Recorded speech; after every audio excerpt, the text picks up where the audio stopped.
सुखपुरा गांव अपने हरे भरे खेतों और पुरानी चौपाल के लिए मशहूर था। चौधरी साहब गांव के मुखिया थे और उनका बेटा विशाल मुंबई से इंजीनियरिंग करके लौटा था। पूरे गांव में उसके स्वागत की धूम थी। देखो सुखपुरा वालों, मेरा बेटा इंजीनियर है, इंजीनियर। अब गांव की तकदीर बदलेगी।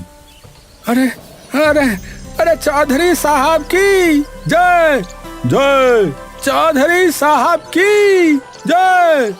पापा, मैं ऐप बनाऊंगा, सारी समस्याएं खत्म करूंगा। भैया, गाय चोरी की समस्या का भी ऐप है क्या? हाँ भाई, जीपीएस चिप लगाओ गाय पर। बेटा, हमें तो बरसात चाहिए, क्या ऐप बादल लाएगा?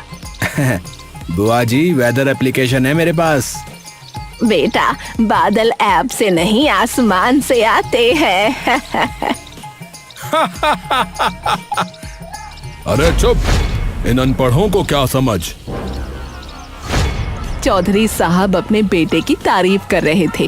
भीड़ के एक कोने में रामू चुपचाप खड़ा सब देख रहा था। वो सीधा साधा किसान था जिसे दिखावा पसंद नहीं था। मुखिया जी, एक बात बताओ।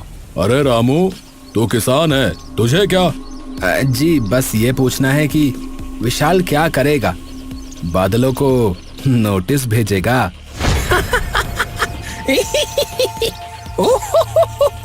अरे मैंने बहुत कुछ सीखा है, तुम क्या जानो? अच्छा तो बता, धान बोने के लिए मिट्टी कैसी होनी चाहिए बता।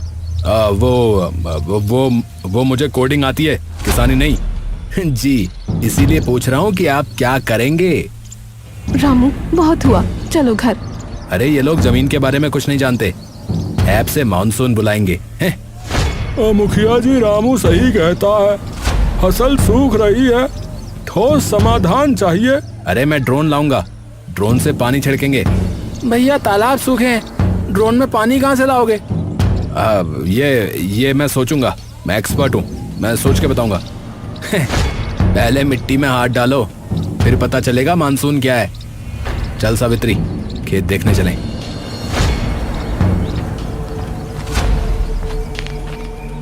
मुखिया का चेहरा लाल था और विशाल अपनी इज्जत बचाने में लगा था।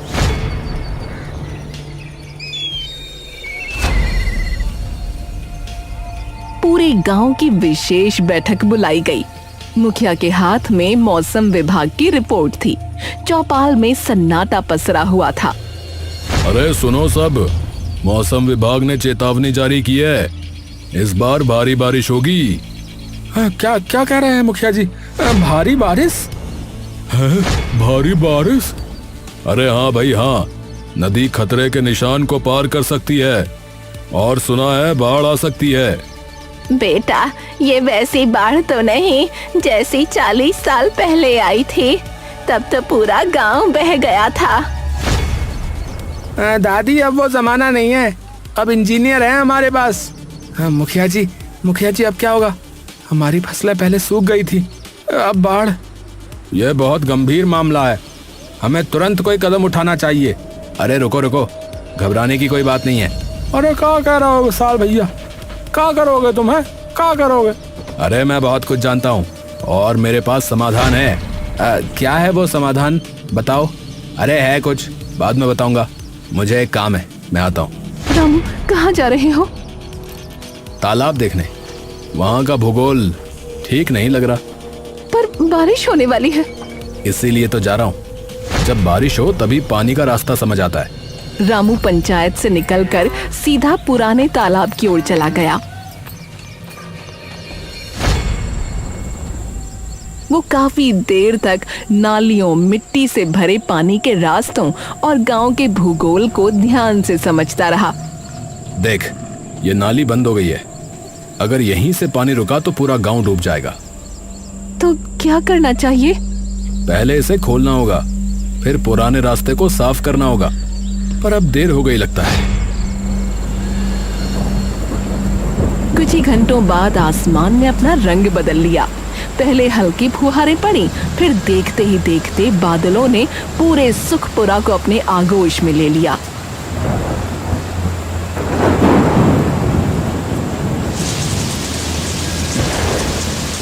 फिर लगातार 15 दिनों तक बारिश होती रही।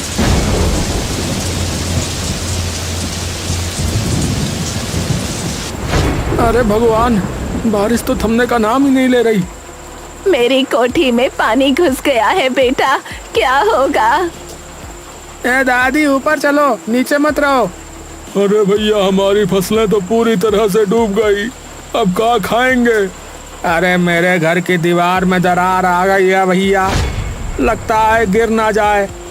बच्चे स्कूल नहीं जा पा रहे, सारे रास्ते पानी से भर गए।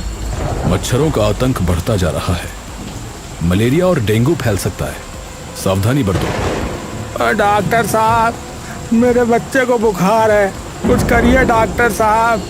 हालात बिगड़ते देख लोग एक बार फिर चौपाल पहुंच गए। मुखिया गंभीर चेहरा बनाकर सबकी बातें सुन रहे थे। अरे सुनो सब, इस बाढ़ से बचने का सबसे टिकाऊ और सबसे सस्ता समाधान जो भी बताएगा उसे 5 लाख रुपए और पूरे गांव के रक्षक की उपाधि दी जाएगी, समझे? हैं? 5 लाख? हाँ, 5 लाख? अरे भाई वाह, मेरी योजना है। देखिए, ऊंची दीवार बनाइए, पक्की दीवार। नहीं नहीं, बड़े पंप लगाओ, पानी बाहर निकालो। अरे भैया, आधुनिक मशीनें लाओ, पानी सोखने वाली, समझे? अरे नदी का रुख मोड़ दो भैया, किनारे बांध बनाओ। अरे रुको रुको, एक एक करके बताओ, कल सब अपने मॉडल लेकर आना, फैसला होगा। पापा, मेरे पास सबसे बेहतर प्लान है, कल देखिएगा। अरे रामू, तू कुछ क्यों नहीं बोलता रे? तेरे पास कोई सुझाव नहीं है क्या? सुझाव तो हैं, पर कल बताऊंगा, पहले मुझे कुछ जांचना है। तुझे क्या जांचना है? पानी का रास्ता, पुराना रास्ता जो हमारे बुजुर्गों ने बनाया था।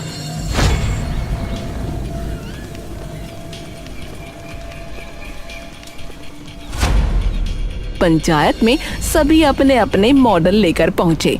किसी ने नक्शे बनाए थे, किसी ने लकड़ी के छोटे छोटे मॉडल तैयार किए थे।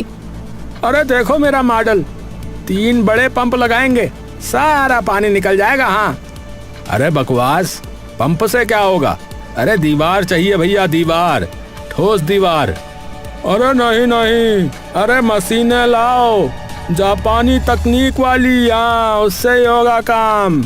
अरे अमेरिकी तकनीक बेहतर है भैया। अरे चुप, सब चुप। देखो, यह है मेरा प्लान, नदी के ऊपर advanced hydro electric power plant. हैं? क्या बोला ये अंग्रेजी में बकर बकर? अरे मतलब आधुनिक जल विद्युत संयंत्र, वो पानी भी रोकेगा और उससे बिजली भी बनेगी, समझे? अरे क्या बात है भैया, क्या बात है। अरे बिजली भी बनेगी और पानी भी नियंत्रित। अरे भैया, ऐसा हो जाए तो गांव हमेशा के लिए सुरक्षित हो जाएगा भैया। हाँ, देखा, मेरे बेटे का दम, इंजीनियर है, इंजीनियर। अरे विशाल भैया की जय, विशाल भैया की जय। अरे भैया, आपने तो कमाल ही कर दिया। और सबसे अच्छी बात, इसकी लागत सिर्फ 30 लाख रुपए है। गांव वालों की मदद से हम ये कर सकते हैं। हाँ, 30 लाख? हाँ, मैंने खुद डिजाइन किया है। लोग विशाल के समाधान से इतने प्रभावित हुए कि किसी और की बात सुनने को तैयार ही नहीं थे। रामू अभी भी चुपचाप पीछे खड़ा सब देख रहा था। तू क्यों नहीं बताता अपना प्लान? क्योंकि उनकी नजर ऊपर है, नीचे नहीं। मैं कहूंगा तो सुनेंगे नहीं। तो अब क्या करेगा? उन्हें देखने दो, जब पानी आएगा तब पता चलेगा कि असली समाधान क्या है। क्योंकि विशाल का बताया गया प्लान बहुत ज्यादा समय लेगा, इन लोगों को यह समझ नहीं आ रहा है।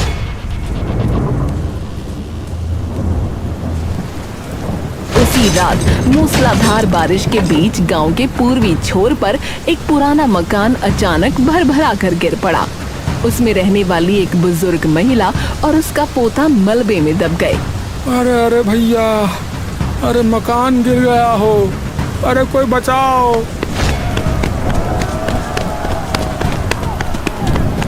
अरे भैया, क्या होगा अब इसका? अरे जल्दी करो भैया, अरे जल्दी मलबा हटाओ, अरे लोग दब गए हैं। बचाओ, मेरा पोता, मेरा पोता। किसी तरह ग्रामीणों ने उन्हें मलबे से बाहर निकाला। बुजुर्ग महिला बुरी तरह घायल थी, हालांकि पोता सुरक्षित था। पूरा गांव डर से सहम गया। मेरा मकान, सारी उम्र की कमाई, सब खत्म हो गया। चिंता मत करिए, आप ठीक हो जाएंगी। पर रुकिए, आपका मकान तो पक्का था, फिर कैसे गिर गया? कुछ दिन पहले किसी ने मेरे घर की नींव के पास खुदाई की थी। मैंने समझा नाली साफ कर रहे हैं। हैं? खुदाई? किसने? अंधेरा था, पहचान नहीं पाई।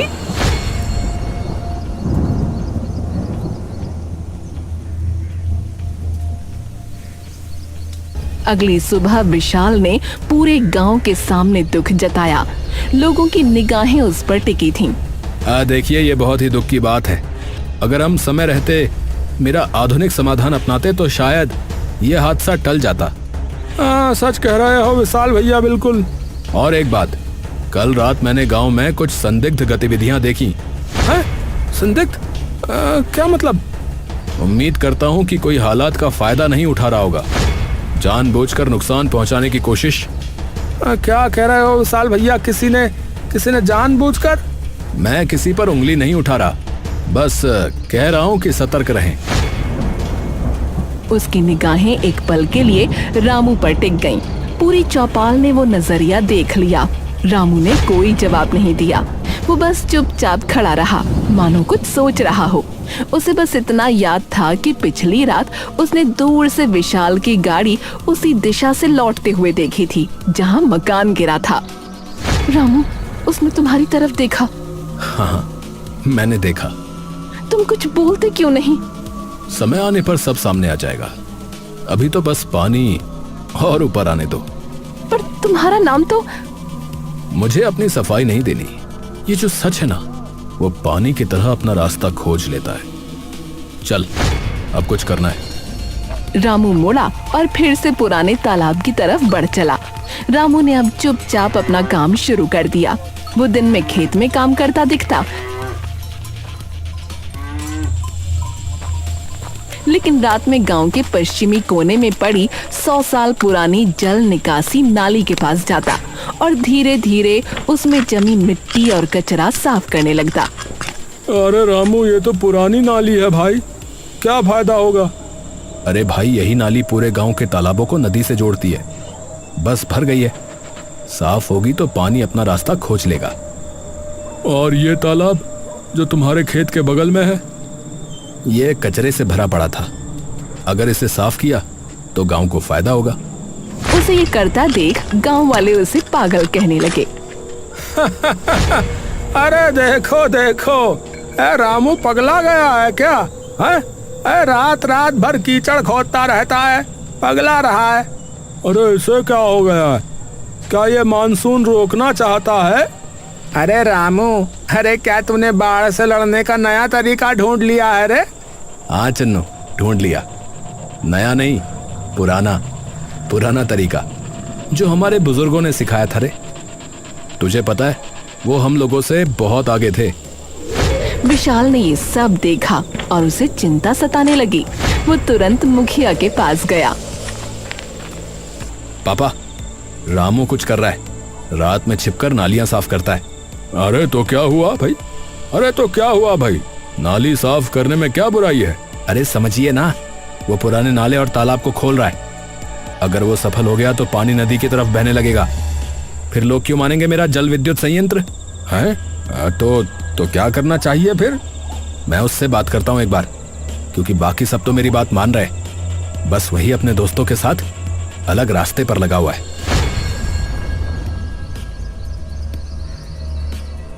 अगले दिन विशाल ने रामू को अकेले में बुलाया।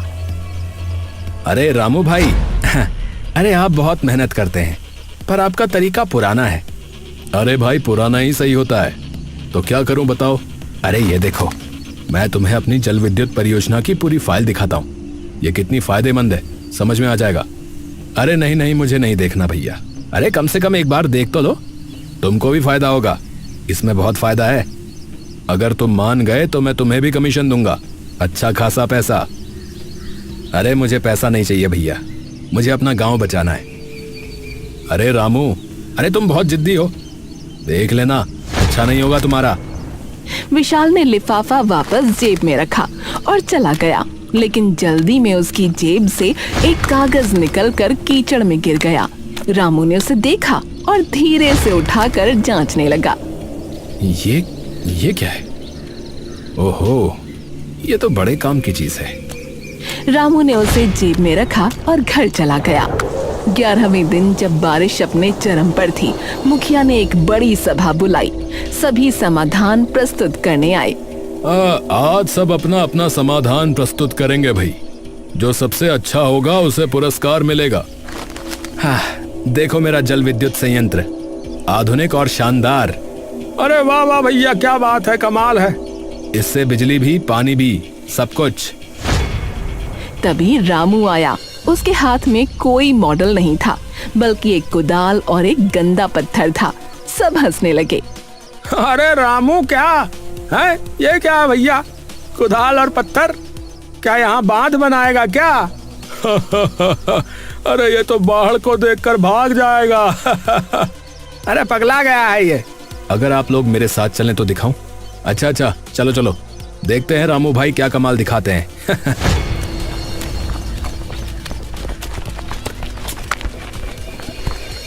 सब रामू के साथ उसके खेत के बगल वाले तालाब पर पहुंचे। वहां देखकर सबके होश उड़ गए। अरे ये तो वही तालाब है ना जो कचरे से भरा हुआ था। बड़ा साफ दिख रहा है भैया। और भैया इसमें तो पानी भी भर गया है अब। अरे देखो, इस नाली से पानी बाहर नदी की तरफ बढ़ रहा है। देखो भाई, हमारे पूर्वजों ने ये नालियां और तालाब इसलिए बनाए थे, जब हमने इन्हें भर दिया तो पानी गांव में ही रुकने लगा और बाढ़ आने लगी। बस इन्हें साफ करना है और पानी की प्राकृतिक दिशा बहाल करनी है। अरे वाह भाई, वाह भाई वाह। अरे ये है असली समाधान भैया। मुझे 5 लाख नहीं चाहिए, मुझे चाहिए कि सब मिलकर पुराने 10 नालों और 5 तालाबों की सफाई करें। यही असली समाधान है। जरा देखो, यहाँ पर बाढ़ का असर बिल्कुल खत्म हो चुका है। अरे हाँ भैया, अरे ये तो हमने देखा ही नहीं। हाँ भैया, ये तो हमने ध्यान ही नहीं दिया। अरे भैया एकदम सही बात है। विशाल गुस्से से आगे बढ़ा और चीखने लगा। अरे ये कोई समाधान नहीं है, हमें जल विद्युत संयंत्र तो बनाना ही पड़ेगा। भविष्य के लिए वही सही है। हाँ सही होगा, पर तुम्हारा या तुम्हारे बापू का बनाया हुआ नहीं। ये लो विशाल, ये देखो, तुम्हारी जेब से गिरा था ये पर्चा है। ये क्या है? ये है तुम्हारे और तुम्हारे पिता के काले चिट्ठे का भांडा फोड़। इसमें लिखा है सरकारी ग्रांट का 60% तुम दोनों बांटोगे, 40% से नाम मात्र का काम। ये तो घोटाला है भैया। है क्या? घोटाला? भैया घोटाला चल रहा है। अरे मोरी मैया, घोटाला हो रहा है, तभी बना रहा है ये विद्युत वाला बांध। अरे ये सब झूठ है। ये रामू ऐसा ही बोल रहा है, ये झूठ है। हाँ, अरे रामू ने नकली पर्चा बनाया, ये झूठा है ये। तभी सावित्री आगे आई और उसने अपनी जेब से एक छोटा सा वॉइस रिकॉर्डर निकाला। उसने बटन दबाया। पापा, हमने बाढ़ का पूरा खेल रचा है। रामू को किसी भी तरह से निकाल दो, फिर हमारा जल विद्युत संयंत्र पास होगा और हम करोड़ों कमाएंगे, करोड़ों। है? अरे ये क्या भैया, अरे ये क्या, इतना बड़ा धोखा। विशाल, मैंने ये रिकॉर्डिंग पिछली बैठक में की थी, जब विशाल अपने पापा से बात कर रहा था। नहीं, ये जालसाजी है, ये झूठ है। अरे सबने सुन लिया विशाल, अब और झूठ मत बोल। सबके होश उड़ गए। मुखिया का चेहरा पीला पड़ गया। और आप मुखिया बनकर हमें लूट रहे थे। अरे इन्हें गांव से बाहर निकालो। हाँ भैया, बिल्कुल बाहर निकालो। हाँ भैया, बाहर निकालो। हाँ भैया, बाहर निकालो। रुको, इन्हें गांव से निकालने से क्या होगा? ये कहीं और जाकर लोगों को लूटेंगे। भैया तो क्या करें बताओ? तुम दोनों के पास करोड़ों का पैसा है ना? अगर सच में पछतावा है तो वो सारा पैसा गांव के तालाबों और नालियों की सफाई में लगाओ और खुद भी काम करो। यही तुम्हारी सजा होगी। अब ठीक है रामू, ठीक है, हम मान गए भैया।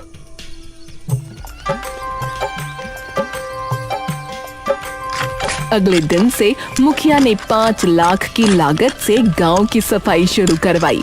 खुद भी मेहनत से काम किया और विशाल भी लगा रहा। दोनों को सजा भी मिल गई, गांव का काम भी हो गया। तुमने कर दिखाया। हमने कर दिखाया। तुम अगर विशाल की बातें रिकॉर्ड ना करती तो उसका राज शायद खुल ना पाता। हाँ, पर ये करने को कहा तो तुमने ही था। जो भी हो, अब देखो, हमारा पुराना तालाब, कुआं, नाली सब कुछ पहले जैसा हो चुका है। पानी के पास निकलने का इतना रास्ता है कि बाढ़ हमारा कुछ नहीं बिगाड़ सकती। रामू गांव का हीरो बन चुका था और अब लोग उसके मुखिया बनने की बातें कर रहे थे।